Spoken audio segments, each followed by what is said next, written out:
Yuki was a feared demon general who hated humans more than Muzan hates Tanjiro. However, after falling in love with a gorgeous human priestess, he betrays all demon kind and starts a new life as a human adventurer just for a chance to make creamy pies with her. This story starts on a dark, lonely night outside the demon lord's castle. A party of 4 led by the hero named Yuga has just shown up to save all of humanity by defeating the demon lord. They rush in, expecting to meet a colossal beast, but it's just Yuki, yapping about how they have to beat him first. Mikana immediately shoots a fireball, but Yuki easily neutralizes it, which shocks her. Raven then charges in to attack, but after dodging, Yuga sends her flying with a kick. Seeing this, a priestess named Cecilia replenishes Yuga's powers so he unleashes the true power of Excalibur. However, Yuki easily blocks it again before knocking them all out. Instead of chopping their heads off, he heals them, but while doing so, he takes a close look at Cecilia's glistening drumsticks and realizes that she is the girl of his dreams.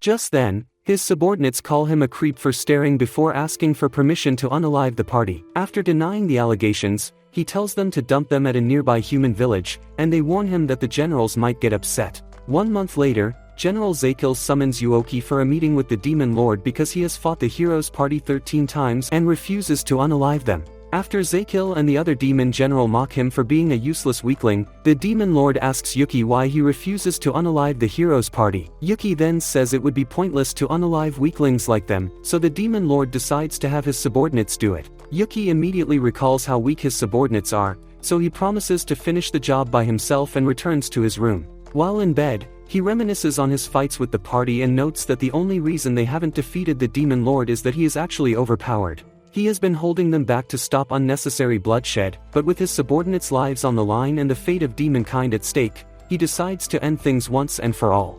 Days later, Yuga returns with the girls and immediately pairs up with Raven to attack Yuki, but he easily blocks the attack and knocks them out without mercy. Mikana then unleashes her fireballs, and one actually catches Yuki by surprise, but he once again blocks it like it's nothing. As Cecilia rushes to heal them, Yuki starts laughing and tells Yuga to stop wasting his time because they will never be strong enough. The next moment, Yuga unleashes his most powerful attack yet, but as expected, Yuki blocks it. Despite this, they refuse to give up and say they have to defeat the Demon Lord, so Yuki offers to let 3 of them pass if they leave Cecilia behind. Yuki immediately refuses, but Mikana tells him to consider it because it's the life of one measly priestess or all of humanity. Cecilia gets shocked by the easy betrayal, but as Yuga tries to think of another solution, she tells them to leave and promises to keep fighting Yuki. Yuga reluctantly agrees and promises to come back before they run into the castle. Cecilia then tells Yuki that she already knows how powerful he is, but before he can respond, she attacks. He then begs for a timeout and introduces himself, but she gets confused and asks why he is being polite to his victim. Yuki explains that he would have unalived her minutes ago if he wanted, so Cecilia asks for the reason he wanted her left behind. After taking a breath, Yuki admits that he fell in love the first time he saw her and hasn't been able to stop thinking about her ever since. Naturally, she gets shocked but quickly rejects him, so Yuki sits on the ground like a homeless reject and says nothing else matters. Cecilia considers attacking him, but as he barely responds, she gets surprised and asks why he is not fighting back. Yuki then explains how miserable life as a demon warrior is because he is locked in his room during the day and only comes out to fight or raid human villages. When he says he no longer wants to be violent, Cecilia calls him a liar because all demons are evil, so he further explains that he is actually a human who got reincarnated into this world with demon powers. Cecilia remains confused, but as he decides to give up on life itself, she tells him to use his power for good and offers to show him the outside world. The next day, Yuga returns to the kingdom of Clarinus with news of the Demon Lord's defeat, and the king glazes them as expected before declaring a 3-day celebration in their honor. Around the same time, Yuki has also gotten to the outskirts of the kingdom, so he rips his horn and wings off to blend in. Moments later, while being carried through the city, Mikana tries to use their victory to get close to Yuga, but he ignores her to thank Cecilia because her sacrifice is the only reason they could get to the Demon King.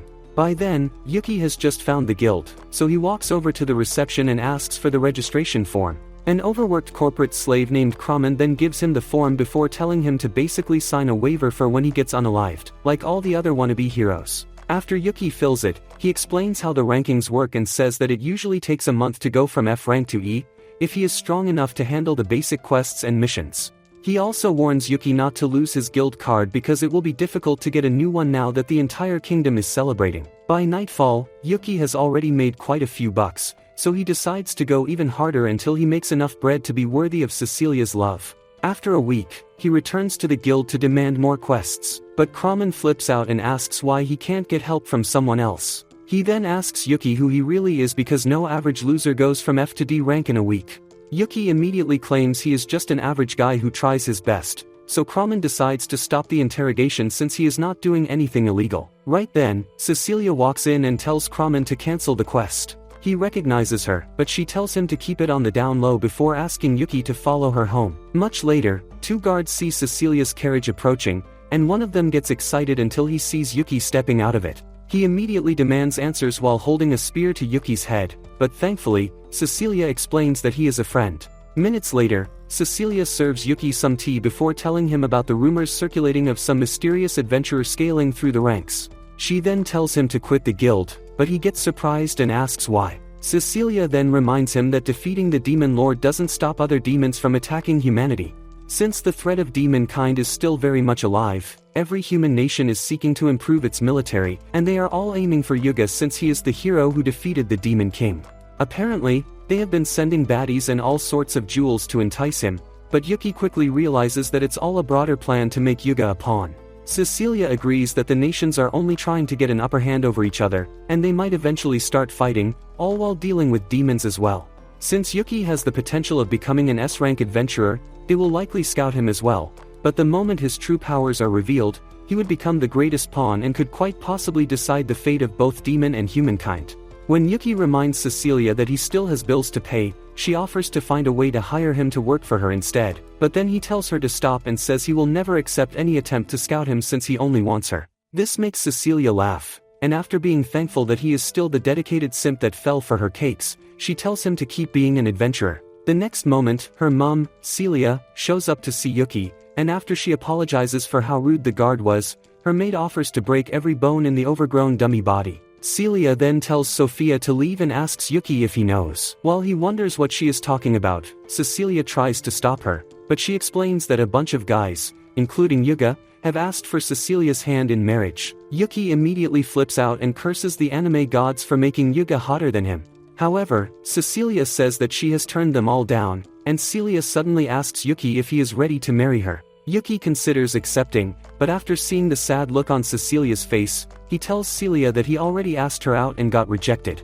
So now, he is working to become a better man before trying again. Celia then says she was just testing him and would never give Cecilia away like a piece of meat. Yuki gets a little disappointed by this, but then she tells him to take care of Cecilia because he has proven himself as one of the good ones. After she leaves, Cecilia takes Yuki outside to talk, and he takes the opportunity to ask if they can be on a first-name basis. He immediately apologizes if it was disrespectful, but then she agrees, which makes him happy. Days later, Yuki ends up in a fierce battle with a creature called the cockatrice. After a couple of minutes of evading attack, he finally skins the lab experiment chicken and packs up for the day. The next moment, he dodges a surprise attack and realizes that his subordinates are the enemies, so he explains who he is to stop them. After they all express shock over him being alive, Duke flips out and demands to know why he suddenly vanished after the demon lord was defeated. Seek then says Duke became miserable since that day, and after begging budget-friendly Peter Pan to stop snitching, Duke once again asks for an explanation. Yuki then explains how he fell in love with Cecilia and got brutally rejected. He further explains his new life as a human and tells them to do whatever they want with their time, but they all refuse and decide to stick with him. Yuki immediately reminds them that he had to lose his horns and wings to fit in with humans, but they assure him that it will be just as easy for them, so he accepts.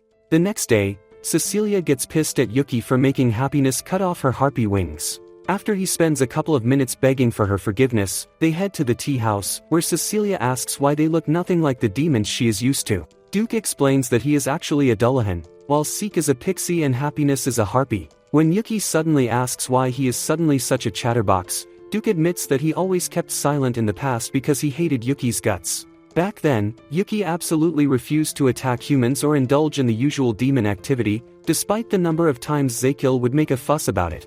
Eventually, everyone accepted that Yuki was just a weird demon, but Duke stormed into his room and refused to accept Yuki's stubbornness. That was until Yuki cracked his spine and made him a loyal subject. As Duke reminisces on the good old days, Yuki realizes that Happiness and Seek are missing, so they start searching the estate. Moments later, they find Celia rubbing Seek's head as he sleeps, and after she yaps about her love for the little ones, they ask if she saw a girl running around. Celia then says Sophia already took her inside, so they race into the mansion and find Sophia giving Happiness a crash course on how to be a maid. After Yuki asks Happiness why she is dressed like a maid, Sophia realizes her mistake and tells Happiness to go change, but she refuses and asks to work in the mansion. While they are all shocked to hear this, Sophia gets excited and offers to show her the servants' quarters. Afterwards, Seeks calls Happiness lucky since she gets to move into the mansion. While they keep talking about it, Celia tells Yuki that Cecilia will have tomorrow off, and since she rarely gets space to breathe, she wants him to show her a good time. The next day, Yuki shows up to the meetup spot and tries to act nonchalant, but the moment Cecilia shows up looking like she does in his wet dreams, his brain implodes. He manages to keep it cool and asks why she is wearing glasses, so Cecilia explains her genius plan to copy Superman's disguise. With that out of the way, they start by checking out Cecilia's favorite bakery, and after she suggests coming back later, they go flower shopping. At one point, Cecilia stops to pet a cat and calls it cute, but the only cute thing Yuki can think of is her face. Several minutes later, they get to an accessory store, but then Yuga spots them and tries calling out to Cecilia. Mikana immediately stops him because the locals would go crazy if they recognized her. After they walk over, Yuga asks Cecilia to hang out, but she declines and says she is already with Yuki. Yuga then takes a close look and asks if they know each other, but Yuki immediately denies it. After Yuga insists and drags Cecilia inside, Yuki hears Mikana complaining about her date being ruined. She then wishes him luck with Cecilia, and this makes Yuki think she is a good person until she says Cecilia might never say yes to an ugly peasant like him. After recalling that Yuga has already tried to marry Cecilia, Yuki heads inside to win her over with his demon Riz, but Yuga intercepts him every time and tries to show off his wealth. Yuga then tries to win with a nice necklace, but Yuga splurges on a super expensive jewel and tries to put it on for Cecilia. Unfortunately, he pulls off her disguise, and they all get swarmed by fans in seconds. After Yuki gets yeeted to the corner like a worthless side character, he starts chasing the crowd to find Cecilia, but then he finds other locals surrounding her teammate, Raven. Yuki quickly acts like he just saw the hero to distract everyone, and after taking Raven to a quiet alley, he shares some tips for the next time he gets stranded and turns to leave.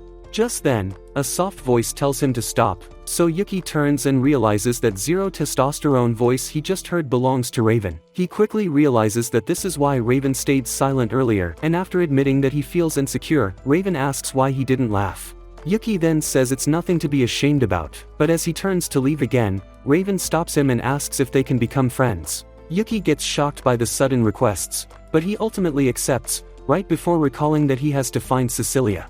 He immediately runs back into town, and while he worries that Cecilia got tired of the failed date and left, she is also searching for him and thinking the exact same thing. Just then, she spots a boy crying over a bruised knee, so she heals him, but he continues bawling his eye out and begs for his mom. As she tries to cheer him up, Yuki pulls up and unleashes that inner clown he always tries to keep hidden. Cecilia cracks a quick smile before getting serious and yelling at him for playing with the little boy's trauma. Luckily, this actually cheers the boy up, so Yuki carries him on his shoulders so they can search for his mom. Along the way, Yuki asks Cecilia if this is all too much stress for her, but she claims it's no big deal, while hiding the fact that she has already caught a cold. Around the same time, Mikana tells Yuga to stop chasing after Cecilia to avoid another scene, but he insists on finding her and runs off while Mikana gets frustrated and heads home. The next day, Celia tells Yuki about the cold because Cecilia has been in her room all day. Naturally, he gets worried, but after she tells him that Yuga had been begging to see Cecilia earlier, Yuki gets pissed again. But she tells him not worry since Sophia made sure Yuga was escorted out. She then tells Yuki to go see Cecilia since he looked out for her yesterday. After Sophia escorts him to the room, he sits beside Cecilia and apologizes for ruining her one day off. She initially tells him not to blame himself, but he continues apologizing, so she tells him to make it up to her with a second date when she gets another day off. Yuki's brain cells fry from ecstasy as he immediately switches to Riz Lord mode and promises to give her the best day off. As she starts laughing, Sophia gets fed up and drags Yuki out of the room for interrupting Cecilia's rest before casually tossing him out of the mansion like a ragdoll. On his way out, Yuki runs into Raven, who then asks for advice on how to confess to his crush, given how insecure he is about his voice. After he explains that she is the only other person who doesn't laugh at it, Yuki reminds Raven that he's literally every girl's dream guy, and since he has finally found someone who likes his peacock voice, he has nothing to worry about. This gives Raven a confidence boost, so he thanks Yuki and decides to go for it. Yuki then realizes that Raven is heading inside the estate and fears that he just gave the best pep talk of the century to another smoking hot rival. While Raven heads inside to pursue his heart, Yuki freaks out at the thought of Cecilia falling for him. He reminds himself that Cecilia has said no to everyone until now, but after recalling that they were in the same party, his anxiety increases. The next moment, Raven walks out looking like a defeated warrior and says something about failing before heading out. Curious, Yuki tries to ask Cecilia what happened, but Sophia tells him to come back tomorrow because she is still resting. He then asks if she saw Raven come in, but Sophia explains that he actually came to see Happiness. Yuki then finds her sweeping a part of the estate and asks what happened between her and Raven. For some reason, Happiness suddenly gets emotional and runs off, so Yuki decides to try later before heading back home to tell Duke and Seek about it. After recalling all the times they had to drag Raven out of demon territory, Duke asks Yuki why he would let a human get close to Happiness. He insists that she probably hates humans because they usually capture her kind to steal their feathers. Turns out he had decided to join the demon army after saving Happiness from hunters. Despite this, Seek says she doesn't hate all humans because she was excited to start working in Cecilia's estate. Yuki agrees and says she definitely knows that Raven is a good guy.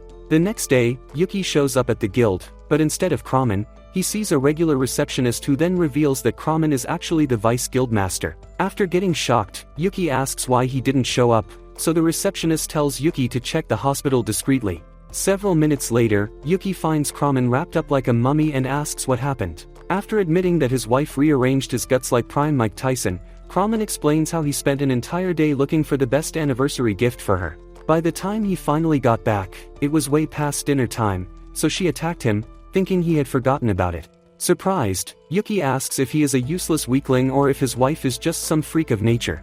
Kramen then explains that she is actually an A-rank adventurer like him, which is how they met and fell in love in the first place. Feeling bad, Yuki offers to heal his wounds, but Kramen stops him and says this is his one chance to enjoy getting nursed back to health by his wife. Just then, Sophia shows up to check on Kramen, and while Yuki struggles to believe that she is his wife, she fractures Kramen's skull for shining his pearly whites. Moments later, Sophia thanks Yuki for checking on Kramen and says Cecilia has been feeling a lot better, but when he asks to see her, Sophia says she is already out running errands. Yuki then asks if gifts are really that important to girls, but Sophia suddenly turns dark and asks if Kramen said something, so he claims he was thinking about Cecilia and runs off. Minutes later, Yuki fantasizes about being married to Cecilia, but he quickly snaps out of La La Land since he needs to find Raven. After eventually finding his room in the night storm, he mentions Happiness' name to revive the heartbroken simp, who then asks how he knows her.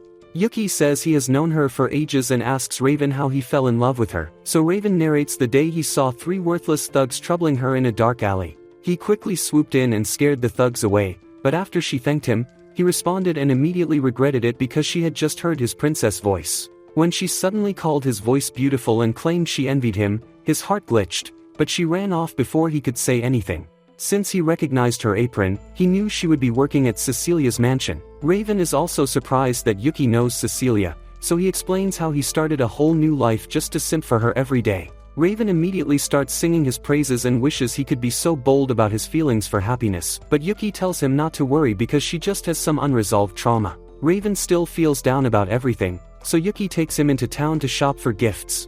After getting something for Cecilia, he convinces Raven to get something nice for Happiness as well. However, as soon as they finish, Mikana shows up and asks what they are doing at a jewelry store. Yuki easily admits that they are shopping for love, but Mikana already knows that he has it bad for Cecilia, so she asks Raven who his special girl is. When he refuses to speak, she admits that she shouldn't have laughed when she first heard his voice. After sensing that they might get exposed, Mikana suggests going somewhere private, so they head to a restaurant, but the guys immediately stuff their faces to avoid having a conversation. Mikana catches on and claims she had intel about Cecilia, so Yuki folds and begs her to spill. She starts by asking about his progress with Cecilia, and after he explains the current situation, she tells him to stop thinking Yuga is a threat because Cecilia apparently hates his guts. Turns out he always found a way to conveniently enter the bath whenever they were using it, and their trips always took forever because the shameless playboy couldn't say no to the ladies. This makes Yuki feel a little better, so Mikana asks about Raven's girl, but Yuki immediately defends him. Mikana then admits that she is just curious to talk about love stuff, but this makes Raven realize that something else is up. After he assures her that Yuki can be trusted, she makes Yuki promise to keep his mouth shut before saying that a certain demon kept defeating them at the Demon Lord's castle. Yuki panics since she is talking about him, but he listens as she explains how they had to lie to the locals living in the village they used as a base. Since Yuga's honor as a hero was at stake, they spent weeks cooking up stories to hide the fact that they were getting manhandled by one dude. Eventually, the village ran out of supplies to feed them and started seeing through the cracks, but that was when Yuki made the offer to trade Cecilia. While Raven and Yuga hesitated, she agreed to sacrifice Cecilia because it was the only way to restore Yuga's honor. Unfortunately, this made him resentful towards her, and they can't seem to get back to the way things were after all this time. When Yuki asks if she has considered telling all this to Cecilia, Mikana says it would be pointless since she probably hates her guts as well. Yuki then tells her to think about it because it can't be worse than how she currently feels. For once, Mikana agrees with him and admits that he is not totally useless before leaving.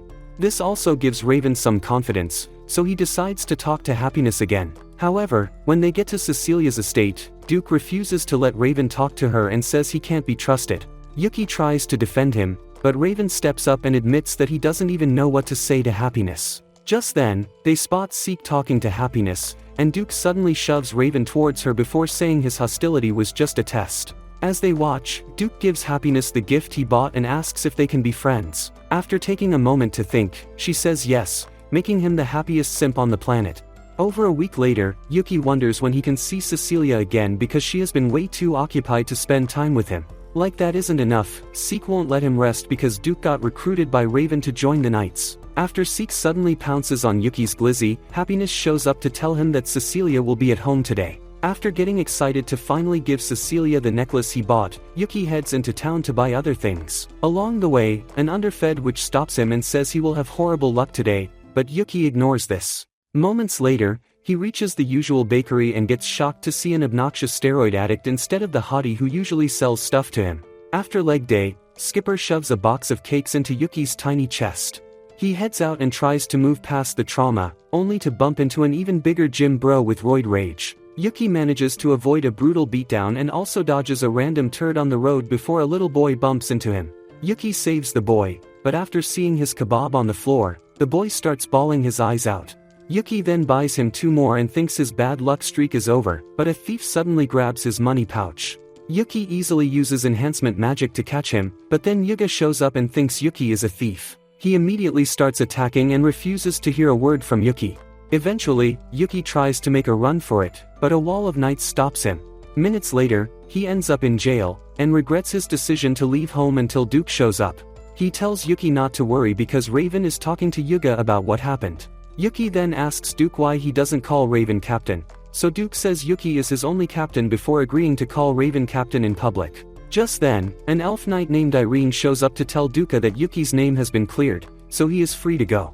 However, Yuga has asked to speak with him. Several minutes later, Yuki shows up at a restaurant and is surprised by the feast Yuga ordered to apologize. After Yuki stuffs his face, Yuga apologizes for everything and explains how Raven verbally assaulted him for what happened. Yuga also recalls seeing Yuki with Cecilia the other day and suddenly asks for tips on how to get close to her. Yuki quickly realizes what he is trying to do and claims he doesn't know Cecilia that well. However, Raven tells Yuga not to even bother asking him, so Yuki suggests asking Mikana instead. Yuga says he can't because Mikana hates Cecilia, but this strikes a chord, so Yuki asks if Mikana has ever said that. Yuga then tells him what happened during their quest to defeat the Demon Lord, but Yuki insists that he is to blame since he is the hero. Yuga refuses to accept the blame and says Yuki doesn't understand, but then Raven grabs his shoulder to stop him from yapping. Yuki then explains that it was his final decision to leave Cecilia behind, which makes him even more responsible than Mikana, since she just suggested the idea in the heat of the moment.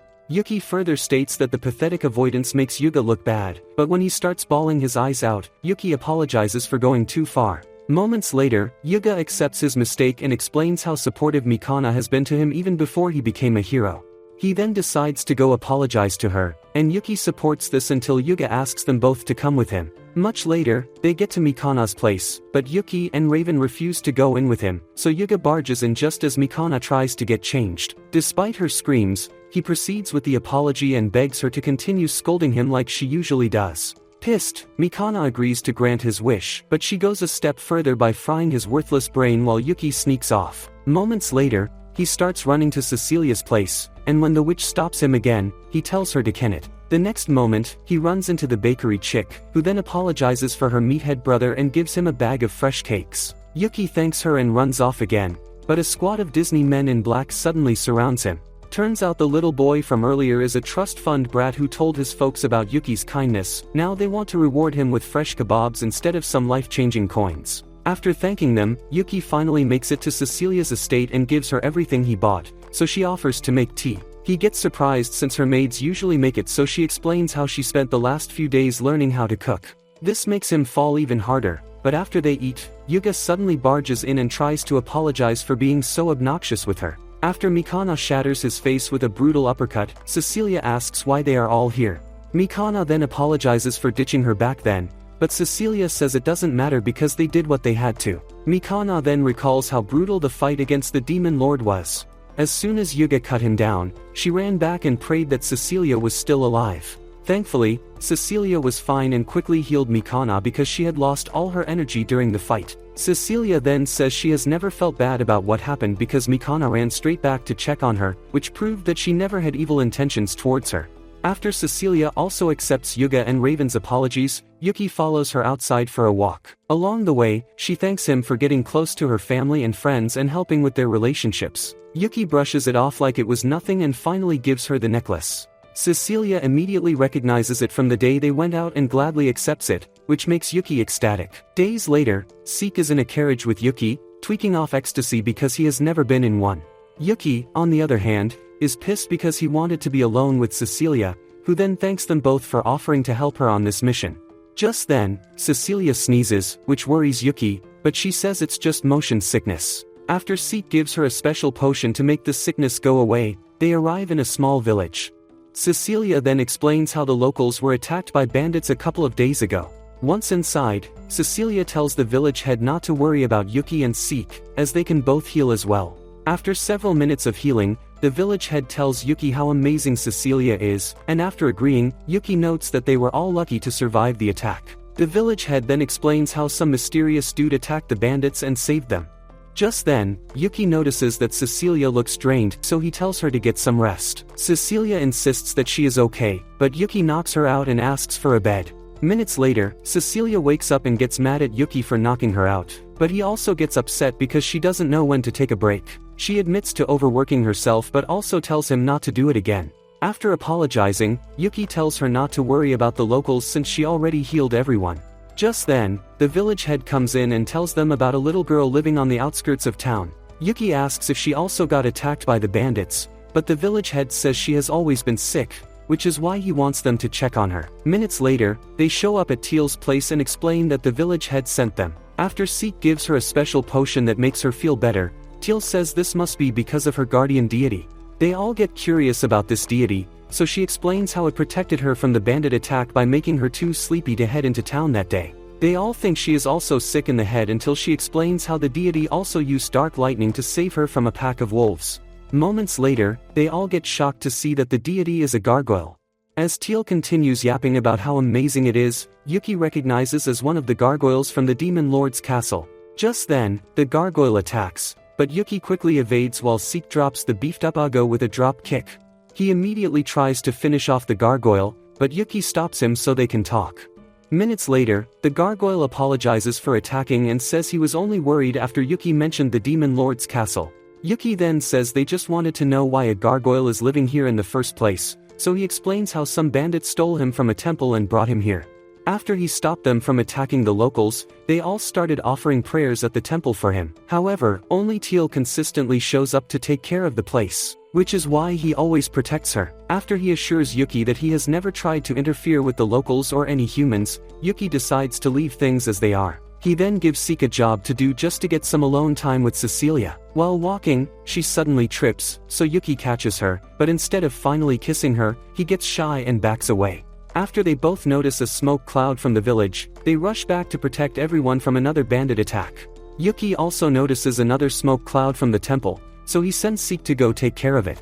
However, after several minutes of packing up the worthless bandits, Yuki realizes that Seek is not back yet. When they finally show up, Seek gets tossed like a bag of chips, so Cecilia rushes to help and asks what happened.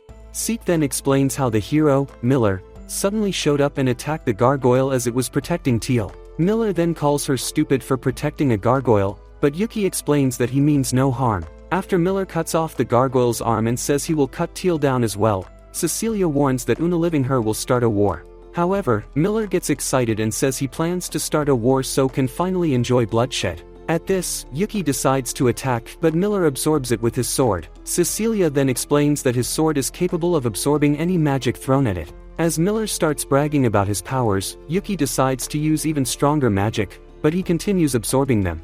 Seeing this, the gargoyle warns that Yuki will soon run out of magic. However, Yuki continues attacking until a powerful lightning skill cracks the swords.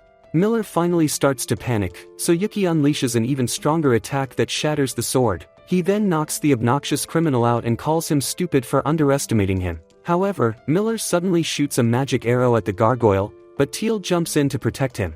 Miller then uses the same skill to create a distraction so Yuki won't see him escape.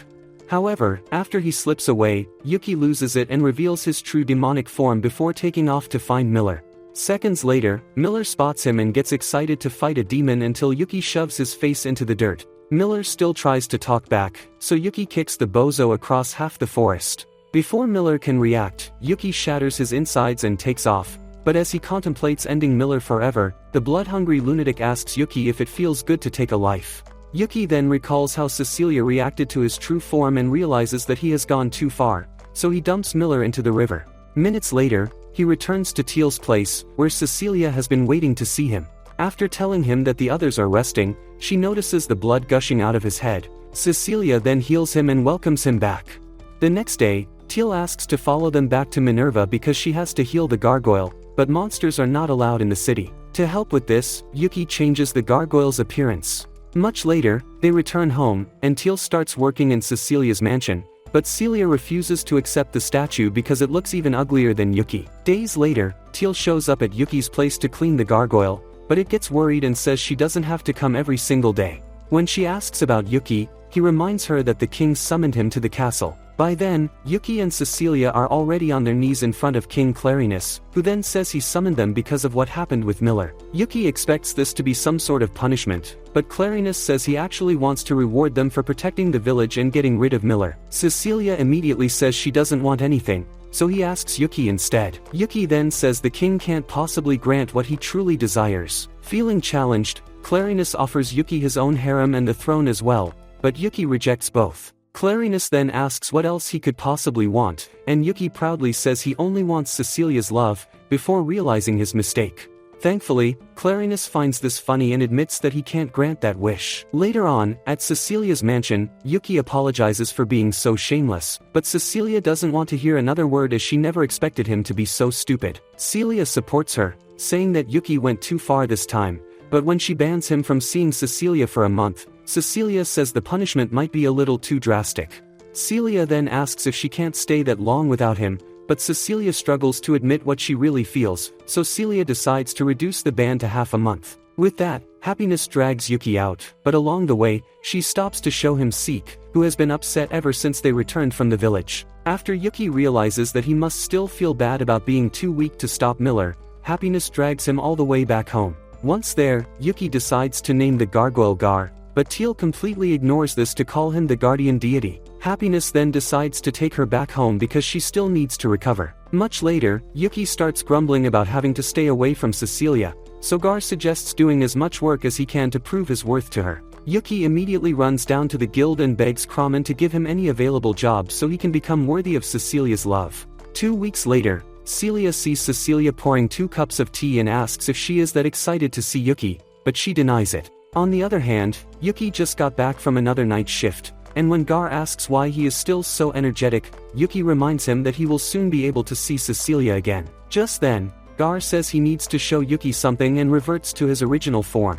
Yuki immediately gets worried because he is literally falling apart, so Gar explains that the cut from Miller has been getting worse. He probably has a few days left, and since Teal greatly depends on him, he asks Yuki to take care of her. Yuki gets confused since Teal should already be fine, but Gar explains that she is actually getting worse because she hasn't gotten enough rest to fully recover. Yuki agrees to watch her, but he also promises to heal Gar because they have all grown fond of his company. After leaving, he meets up with Duke, who then says that Gar can easily recover by taking something called magicite.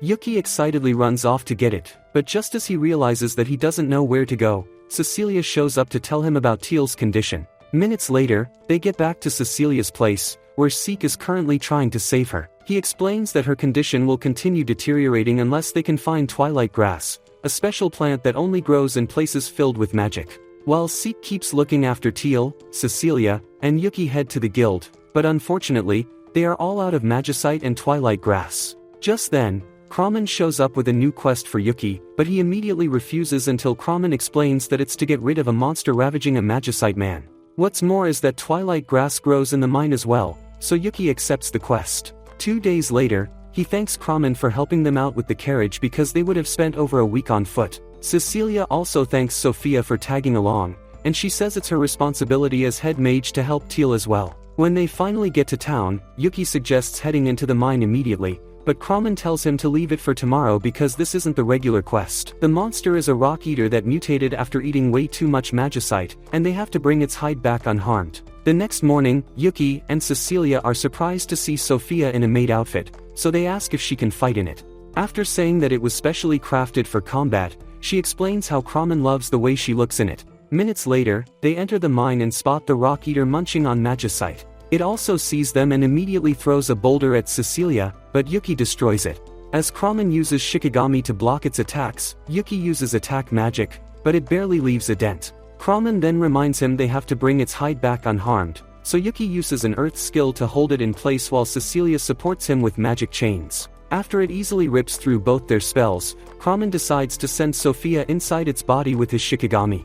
Naturally they get worried that it won't work, but Sophia assures them that it won't be a problem. Yuki then uses an ice spell to hold it down, and after Cecilia uses even stronger chains, Kramen wraps Sophia up with Shikigami and sends her down the monster's throat. As they continue holding it down, it breaks off massive rock flakes, which then transform into mini golems to attack. After they deflect Yuki's magic, he easily knocks them all out. However, the monster uses this opportunity to break free. Just as it tries to attack Cecilia, Sophia literally turns its insides into mush. Kramen then pulls her out and immediately hugs her, but as Yuki and Cecilia try to enjoy the view, Sophia pushes him back and says they need to get the twilight grass. Minutes later, they head out, and Kramen suggests traveling back tomorrow, but Yuki wants to right now, so Cecilia begs him to wait. However, just a few hours later, he tries to sneak out and spots Cecilia, who then gives him the rest of the twilight grass and says she already knew that he would leave. After thanking her, he takes off, but by the time he gets back, Gar seems to have already joined his ancestors. Yuki refuses to accept this and keeps shaking until Gar wakes up. Yuki then shoves the magicite into his mouth and reminds him that Teal's motivation for being alive is his protection. This, paired with the magicite's effect, finally restores Gar's motivation and completely heals him, but he takes off before Yuki can respond. Minutes later, he makes it to Teal's room and learns that Seek managed to save her with the twilight grass. After she notices his arm and gets excited, Gar thanks Seek for saving him and Teal twice in a row, and this makes Seek emotional, while Yuki wonders how he can make it back to Cecilia on time. The next morning in the carriage, Kramen asks why Yuki seems more tired than usual, so Cecilia reminds him that Yuki worked super hard on the quest, which is why she is rewarding him with her soft eyes. Does this get Yuki one step closer to cracking his dream girl? Days later, Yuki gets frustrated because Cecilia is too busy to let him sleep on her plots again. After spotting Kramen and hearing of his plans to get something nice for Sophia, he offers to help. However, Kramen rejects his cosplay gift and says he only cares about seeing Sophia in her maid outfit. Just then, Yuki sees a Backwater Power Rangers suit and immediately decides to spend his life savings on it. Moments later, he goes from lonely simp to the most embarrassing dweeb in town. To make matters worse, his alter ego takes over, so he tells Kramen to give him all the available quests. Minutes later, the receptionist is surprised to see Kramen back since it's his day off, so Kramen explains what the poorly dressed lunatic has already put him through. After she pulls out all the available quests, Yuki takes them all and changes his name to the Magic Swordsman of Black Lightning. For starters, he defeats a dragon all on his own and quickly becomes popular for his cringy takedowns. Much later, a group of petty thieves led by a green-haired loser named Envy takes out a bunch of guards at the warehouse. Once inside, they tell the owner to give everything up if he wants to make it back home tonight. The man immediately surrenders, but then Yuki shows up and tells them to give it up. Seeing his scarp-yard mask almost makes heartburn and jealousy puke, but then Envy tells them to attack. Yuki easily overpowers them, so Envy tries to use his spell book, but Yuki easily blocks the attack and takes him out as well. The store owner then thanks him and says he will finally be able to deliver Valentine's chocolates to the local lovebirds. This makes Yuki realize that Valentine's Day is a thing in this world, but then a squad of knights led by Duke and Raven shows up. In a matter of seconds, they recognize Yuki because no one else would wear something so hideous. After he explains the situation and dips, they tell the other knights to focus on Envy and his worthless buddies. Meanwhile, Duke finds Yuki and tells him to stop acting like his brain didn't escape the womb. When Yuki tries to defend his insane clothing choices, Duke tells him to look in the mirror, and the dingus finally realizes that he has been cosplaying as birthday party Batman. Much later, Kramen pays him for the quest and explains how Envy and his buddies went from becoming B-rank adventurers to worthless criminals obsessed with destroying Valentine's Day for everyone. Later that night, at Cecilia's mansion, Sophia teaches the girls how to make chocolate, but when a chick named Irene notices that Cecilia is making way too many, she asks why. Cecilia then says she has to give all the orphans and everyone that has ever helped her, but Irene says she has missed the point because Valentine's are for her special man. The next day, Yuki wakes up with excitement to get his chocolates from Cecilia, but Teal shows up first with chocolates for Gar. Minutes later, at the guild, Kramen reveals the heavenly chocolates Sophia made him and tells Yuki to scream because he won't be getting any. After running around town and seeing that he is the only miserable loner, he heads to Cecilia's mansion hoping to get something, but Celia says she already left, while Seek shows off the chocolates he got. Minutes later, Yuki returns to town and watches as every baddie in the city queues up to give Yuga their chocolates. When Mikana shows up, Yuki asks if she had the same idea, and she admits to feeling shy because her chocolates might be horrible. Just then, Yuga shows up and says he wanted to eat hers first. Mikana then warns him that it might taste horrible and pulls out something worse than Sukuna's cursed finger. However, after eating it, Yuga claims it tastes really good. All of a sudden, they hear screams and see a huge golem sucking up all the chocolates in the city. Turns out, Envy wasn't playing about wrecking Valentine's, and when Yuga tries to stop them, he makes the golem attack. Thankfully, Yuga and Mikana survive, so Yuki heads to the roof to talk them out of ruining the day for everyone.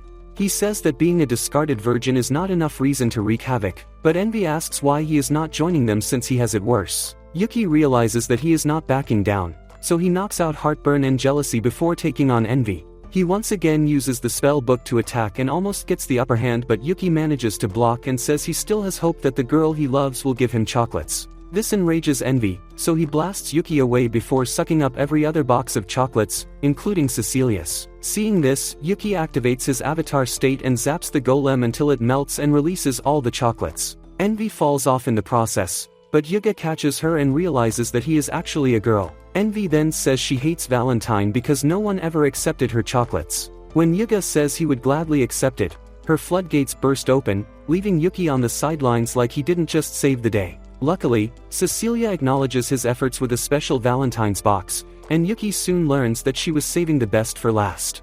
Several days later, Kramen gives Yuki a new quest to investigate an incident at a nearby port town. As he explains the details, Yuki drifts into Delulu land and imagines taking Cecilia out to the beach. However, after accepting the quest and heading over to her place, he gets heartbroken because she has to stay home for the next few days for other important matters. The next day, Happiness meets him sulking in front of the carriage, and after he explains what happened, she calls him dumb for not checking Cecilia's schedule first. He then notices some feathers behind her and asks what they are, so she reminds him that she is a harpy. Raven also shows up for the quest and gets surprised to see Happiness there because he can't think straight when she is around.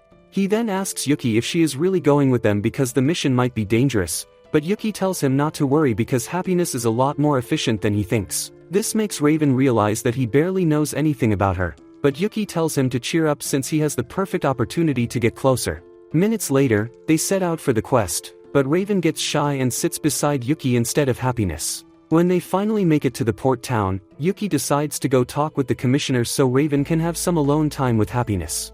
However, she immediately stops a sailor to ask questions. Due to her lack of vocabulary, Raven writes the questions to know about the recent thefts on their ships, but the sailor claims not to know anything because even when they post guards to watch the cargo, it gets stolen before anyone sees. While Happiness gets fascinated by this, the sailor explains how the higher-ups started suspecting them and insists that they are innocent. When they easily believe him, he gets surprised and calls all the other sailors out to give them all the information they need. Minutes later, Yuki returns, so Raven explains everything they have heard so far and says they all recall a singing voice just before their cargo gets looted. At this, Yuki says it might be a mermaid and excitedly tells Happiness because he has always wanted to see one. However, the sailor gets terrified and begs them to help because mermaids have apparently been terrorizing the waters recently. Yuki gets surprised by this, but tells them not to worry because Raven is the commander of the Order of Knights. Much later, he sits with Happiness and recalls that humans have always been scared of other creatures. After Raven returns from his personal business, Happiness gives him a cho, and they share a romantic moment that reminds Yuki that his love life is practically non-existent. Raven then tells them about a strange local who came to him earlier with news about where the mermaid might be. He claimed the sailors were hiding their cargo there and working with the mermaid, but Yuki thinks it's suspicious. Regardless, Raven decides to investigate, but he tells Happiness to stay back because it could be dangerous. When she asks why, he recalls the time their party failed to save a village from one of the demon army's attacks. He then says his life's mission is to keep people safe, and he wants to do the same for her, but she refuses and insists on coming. Yuki then tells him not to worry again because Happiness is not the weakling he thinks she is. Minutes later, at a coven, they find the stolen cargo, but Happiness shows Yuki that it's not possible for the sailor to be involved because there is no way their shops can enter. Just then, Yuki senses something in the water and warns them before a mermaid jumps out and attacks with her siren song. Happiness quickly counters with her own voice, so Raven charges in with his sword to attack. As the mermaid sees him, she tries to escape, but Yuki traps her just before Raven catches up. After she accepts defeat and begs them to save her friend, Raven tells her to save it for her ancestor because he is about to send her to them. Happiness then jumps in to protect the girl and tells Raven to hear her out. He refuses until Yuki explains that they need to hear from all sides involved before knowing who the bad guy is. Happiness finally lowers his sword, and Happiness falls to her knees as she recalls the time a human threatened her life.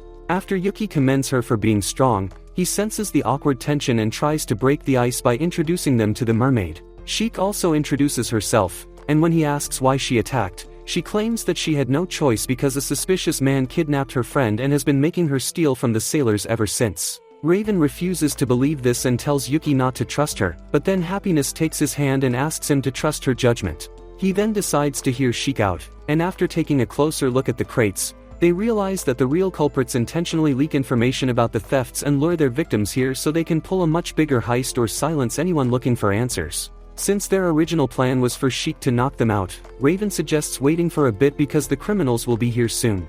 Minutes later, Raven walks up to them, and they immediately act like they were coming to check on him, but he grabs his sword and tells them to drop the act. They also pull their weapons to attack, but Raven casually drops them like a stack of dominoes. As he continues aura farming, Happiness pushes Yuki aside to share the spotlight with Raven. After capturing all of them, Raven demands to know where their hideout is before they all head there to find Sheik's friend. After spotting a shaking box, they cut it open and watch in shock as Minami spreads her fish lips. Happiness quickly covers it and helps her out before they head back to the coven, where the girls reunite. To thank them for the help, Sheik and Minami sing a gratitude song, and Happiness also joins in. After the song, Raven apologizes to Sheik for not trusting her earlier and responds with a kiss to the cheek before swimming away. This makes Happiness jealous, so she blasts Yuki away and kisses Raven on the lips, which leaves him in shock while Yuki wonders why he is so unlucky. Several days later, Yuki thanks Teal for coming over to give him a message from Cecilia. After she says it was no problem with a weirdly calm expression, Yuki leaves and wonders when she became so polite. Meanwhile, she just dropped the act to prove to Gar that she can keep her psychotic obsession with him under control when people are around. Much later, Yuki tells Cecilia all about it, and after laughing, she says Teal must really love Gar to be taking care of him so frequently. This makes Yuki realize that he is still in the friend zone while everyone else is actually having fun, so he heads to a pub later to ask Duke for advice. He explains that just before leaving, he used an invisibility skill to see what Cecilia was up to, and it turns out that she has been seriously training with Seek. He then complains about still not knowing enough about her, but all Duke hears is that he is becoming a shameless stalker. Yuki then assures him that he just needs help to escape the friend zone, but then Duke calls him a coward and says it's his fault that Cecilia hasn't taken him seriously. After taking a moment to think, Yuki thanks him for the verbal assault, but he still needs advice. Duke then tells him to first stop his excessive stalking, but Mikana hears this and also gets disgusted by Yuki. After Duke leaves her to deal with Yuki, she also calls Raven to help out. The next moment, he pulls out his notebook because he can't use his real voice around Mikana. She realizes and apologizes for laughing the last time, but Raven hasn't healed from her insults, so she decides to focus on Yuki's problem. For starters, she admits that their party would never have existed if not for Cecilia. This is because when they first started, Yuga's fans never let them complete a quest, and she always ended up in a fight when she tried to stop them. Cecilia, on the other hand, would always calm everyone down so they could finish the mission without any problems. Curious, Yuki asks if they ever contributed to the other missions, and they both admit that Cecilia usually did most of the work. Even the ordained hero Yuga was getting into trouble more times than they could count, but Cecilia always found a way to fix things. With that, Yuki reminds them that he asked for love advice, not a history lesson. Mikana then recalls that they had a nickname for Cecilia back then, but before she can say it, Cecilia shows up with a scary look on her face and takes Mikana away. Seeing this, Raven says he can't talk about her nickname anymore, but Yuki tells him not to bother since he also saw what just happened to Mikana. However, Raven then takes him to the orphanage Cecilia usually visits, and the little boys and girls immediately swarm Raven, calling him the cold-blooded swordsman.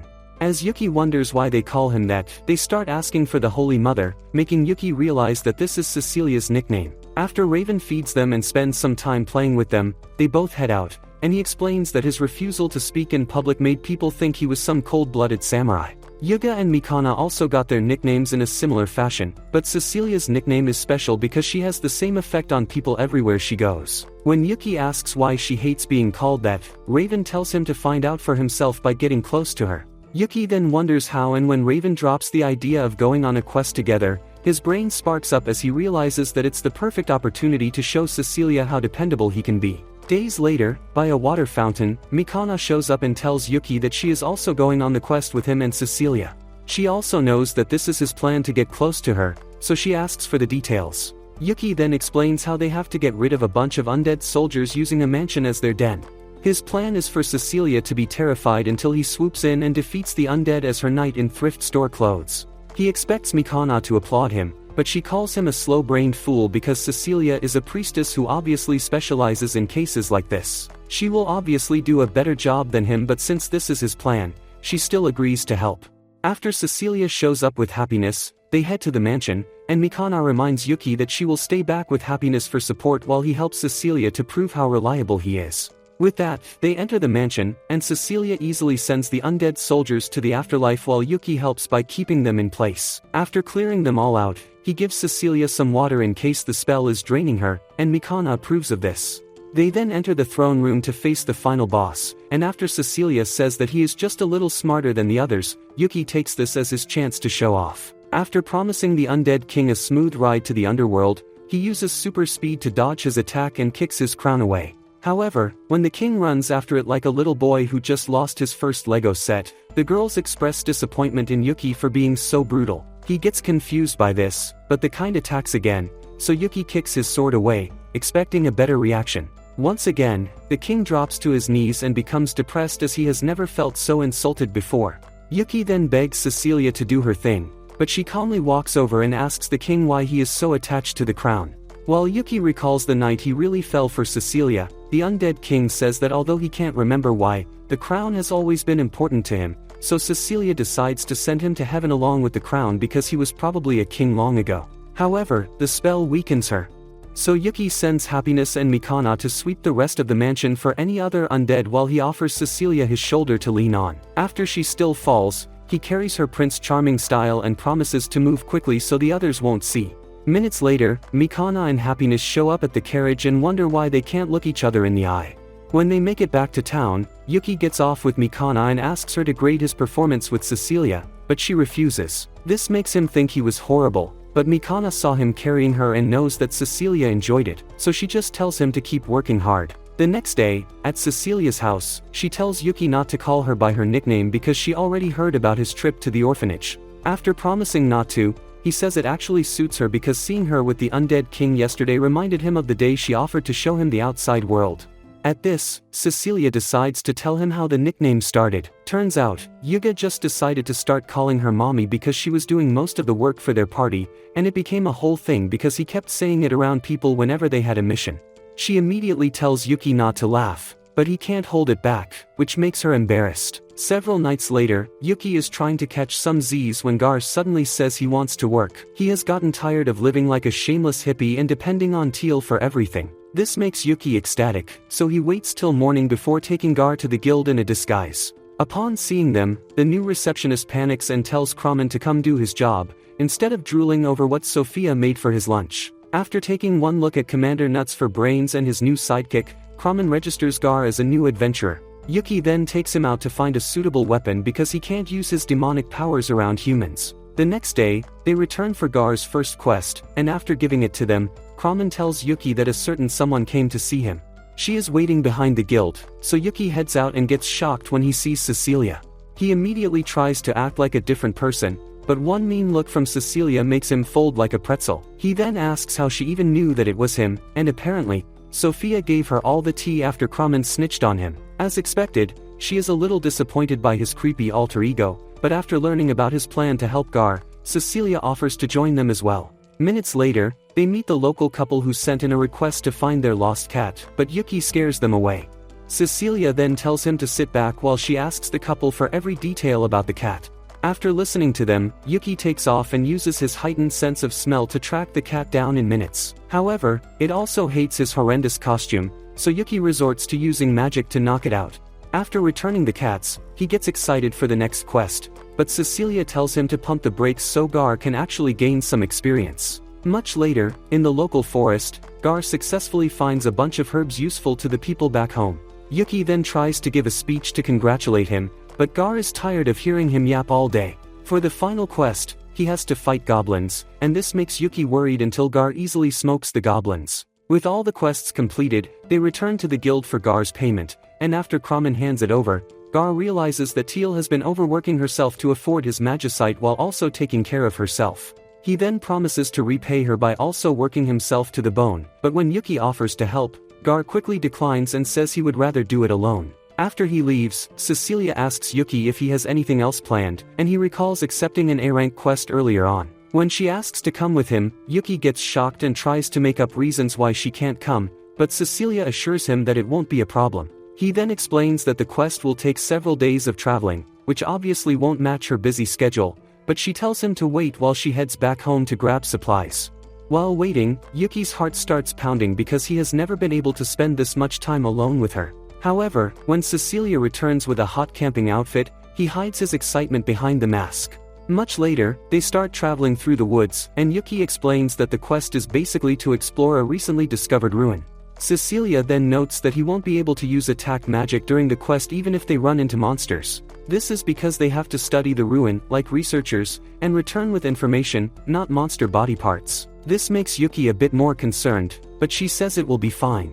Much later, she finds a spot to set up camp, and Yuki's glizzy starts pumping in his pants because he has never been alone with her so late at night. To fix this, he wears his mask and reverts to the obnoxious alter ego everyone hates, but Cecilia tells him to take it off so they can eat. When she reaches for the mask, he panics and takes it off before accepting the meal she made.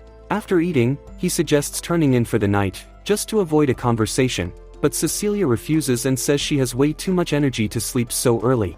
Yuki then says she must be tired after all that traveling, so she decides to rest, but feels bad that he won't talk to her. While the clueless virgin looks out for danger, Cecilia recalls when the king informed her that a highly influential man wanted her hand in marriage and she wouldn't be able to reject him like everyone else. The next day, they find the ruin, and after entering, Cecilia decides to lead the way since her magic is less destructive. However, Yuki tells her to stay back and says he has another trick up his sleeve. After hours of exploring, he senses a bunch of monsters, so they carefully spot the group before taking a moment to decide their next move. Cecilia says she won't be able to restrain so many, so Yuki tells her to keep her eyes closed before summoning a black sphere that draws the monsters away. After they walk past the floor, he explains that the spell makes any creature see what they desire the most, which is why they both had to close their eyes. With that settled, they explore the rest of the ruins, but several hours later, Yuki gets frustrated because he expected to find some S-class treasures, not overfed bats and useless mushrooms. Cecilia, on the other hand, is enjoying every second and makes him follow her outside so they can take in the beautiful view. The next day, they return to the guild and receive a massive reward for completing the quest. Cecilia then follows Yuki back to his place, but they both get horrified to find Teal on the floor, looking like she has been possessed. She has apparently been showing up for days to see Gar, but he is never home. Just then, Gar returns, and her face immediately brightens up. After explaining that he actually got a new place with the money he has earned, Gar tells her not to worry about buying him magicite anymore, but Teal begs him to let her continue. She says it's the one thing she enjoys doing, so Gar agrees. By sunrise, they both leave, so Yuki takes off his mask, but he suddenly gets hit with all the cringe speeches his alter ego made. As he promises to seal the mask away, Cecilia says she actually wants to go on another quest with his alter ego. He then drops it back on his head and promises to show her all his best skills the next time they travel together. When will Yuki realize that Cecilia is just enjoying her last happy moments with him? About a month ago, Duke called Yuki's attention because Raven was in a bad mood. As Yuki saw Raven, he figured he was sad because of Happiness, and suggested asking the guild for a quest as an excuse to go out with Happiness. Duke replied, saying that Raven should just ask Happiness out on a normal date, but it shocked everyone. A few days pass, and the team assembles with Happiness and the girls for a fake date. On the way, Raven tries to get Happiness to accept going out on a proper date with him, but the chick doesn't like the first options he picks. Later on, Yuki and Duke set them up at a love park so they can spend time together, but everything is ruined when the knights show up and mistakenly overhear Raven's voice. The vice captain thinks he is dreaming, because it's the first time he's hearing Raven speak, but since it sounds feminine, he and his goons start mocking him. This makes Raven feel shy, especially since Happiness is with him, so he runs off in shame. Seeing this, Yuki and Duke head out to find him and bring him back. When they do, Duke tries to talk some sense into Raven, but he gets frustrated and leaves when Raven doesn't listen. Feeling bad for him, Yuki asks Raven what's up with him, so Raven says he keeps getting reminded of his weakness. He recounts the time when he was on a quest at the ocean, and reveals that Happiness told him she had a secret. Now, he wonders how he can accept Happiness's secret when he hasn't accepted his voice. Deep down, he wishes he could approach girls like Yuki, but Yuki cuts him off, saying that he isn't a gigachad. He proves this by revealing that he was alone with Cecilia for a night, and he was too shy, so he used a mask. He then proceeds to give Raven some of the David Goggins motivational speech. With that, Raven starts feeling better, so he summons the courage to meet the girls and apologize for leaving like that.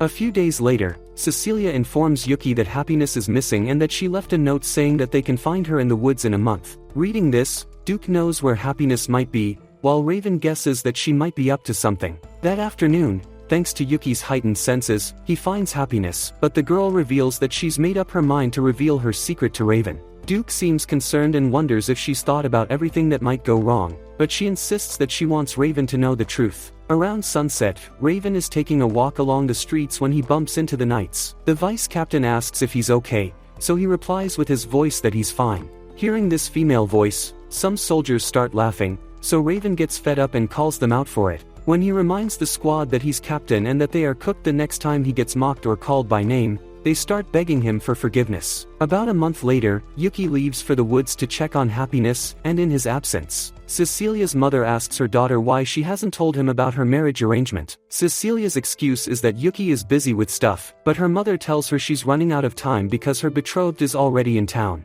To this, Cecilia replies that she'll meet him and turn down the marriage offer, but this makes the woman figure that Cecilia feels something for Yuki, though she might not like to admit it. A bit later, Yuki finds Raven in a mood, so he follows him to a private spot to find out what's up. Getting there, Raven draws his sword at Yuki, saying he wants to unalive him. Yuki figures this means that Raven didn't accept Happiness's secret, but when Raven attacks him, he counters and tells the dude to explain what happened. Raven says there's nothing to discuss because he wants to punish Yuki for hurting Happiness. Hearing this shocks Yuki, so he tells Raven to stop attacking him, but when Raven doesn't listen, he assumes his demon form and gives Raven a beating.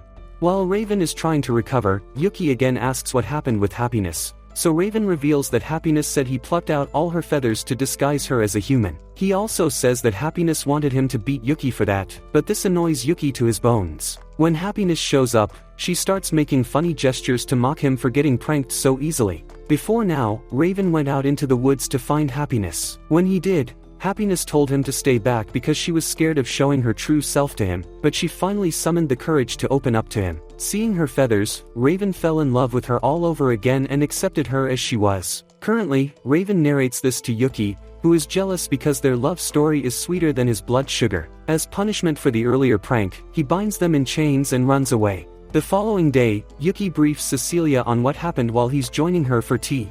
After that, Cecilia tells him she'll be busy for a while, so she wouldn't be spending that much time with him. Yuki replies that it's okay because he's going on a quest with Yuga and it might take a while. Just then, Raven and Happiness barge into the room looking for Yuki, so the dude abandons Cecilia and runs for his life. Days later, Yuki drags Yuga away from a crowd of crazed fangirls begging for his attention. After their carriage takes off, Yuki asks why he can't complete a mission without causing a stampede. Meanwhile, Sylvia and Happiness have just helped Cecilia choose an amazing dress from some special occasion. As she starts complaining about the jewels being a bit too much, one of the maids tells her that Mikana just showed up to talk. Moments later, Mikana is surprised to see Cecilia all dressed up and asks what the special occasion is, so Cecilia tells her about the suitor King Clarinus asked her to meet. Shocked, Mikana asks if she wants to accept his proposal, but Cecilia says she just wants to meet the guy. She further explains that he is from a neighboring country's hero party, which is why the king insisted that she speak with him. Days later, Soleil shows up for their meeting and immediately starts putting in work by glazing Cecilia for defeating the Demon King.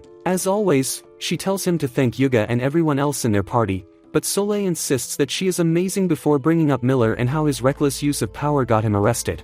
He further says that it makes no sense for each nation to have its own hero party instead of coming together to protect all of mankind. After commending King Clarinus for being the only one who cares about peace, Soleil explains how their marriage will usher in a period of peace between their nations. With that, he proposes to Cecilia, and while she thinks of a response, Yuka and Yuga show up at a local mine to stop the dangerous threat, but it's just a bunch of cute slimes. The workers then explain that they couldn't harm such beautiful creatures, but they also cannot get any work done with them around, which is why they asked for help. Back in the city, Cecilia has just told Soleil that she can't possibly accept his proposal because it's all too soon. He takes the rejection with a smile and admits that he basically has no riz before asking if she can help him learn more about the county. This surprises Cecilia, so he further explains how important it is to learn about other countries so the threat of war can be stopped forever. This makes Cecilia realize that he is a pretty chill dude, so she gladly agrees to help him learn as much as he wants. Later that night, Yuki and Yuga are still thinking of a way to deal with the slimes. Then, Yuga asks Yuki for advice about Cecilia's arranged marriage,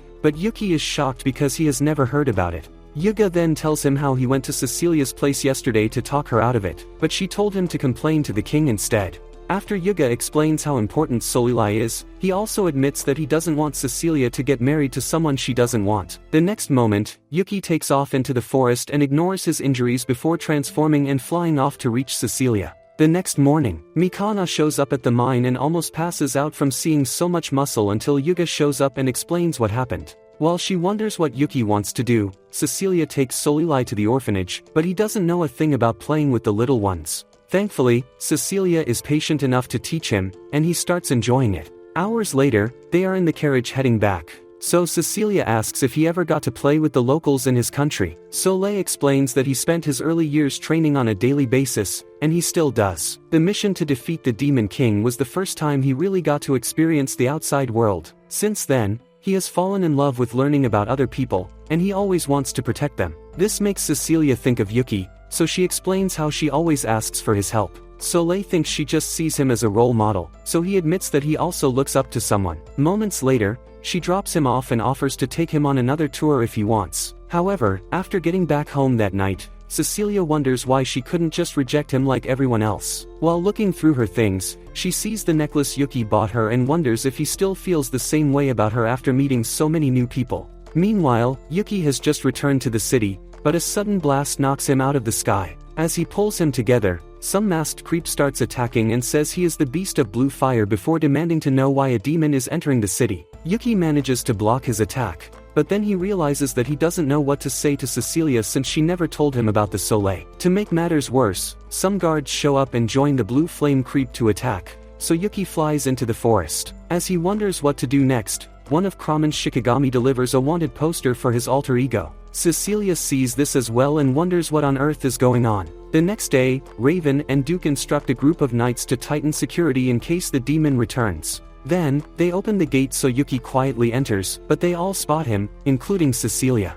When Soleil stops her and says he might be dangerous, Cecilia assures him that Yuki is a good guy and runs up to heal his injuries. After she heals him, Soleil asks who he is, so Yuki introduces himself as a regular adventurer who just got lucky to know Cecilia. This makes Soleil drop his guard, so he introduces himself as Cecilia's fiancé. She immediately tries to explain herself, but Yuki wishes her luck with the marriage and walks away. The next moment, Raven and Duke sees him and tell him to cooperate so they can figure out why there is a wanted poster out for him. Will Cecilia actually dump Yuki for some shut-in prince? The next day, Duke tells Yuki, Raven, and Kramen about the Beast of Blue Fire. According to him, he's been showing up around Miverna and causing trouble, while looking a lot like the magic swordsman of Black Lightning. Yuki asks what he did, and Kramen tells them of when he offered to help an old lady carry her load, when he helped a girl find her cat, and when he helped a farmer uproot a crop that was so hard to pull out. Yuki says that he seems like a pretty nice guy, but Kramen tells him that he's doing jobs meant for low-ranked adventurers for free, and he's doing a very bad job at that because he messed every single one up.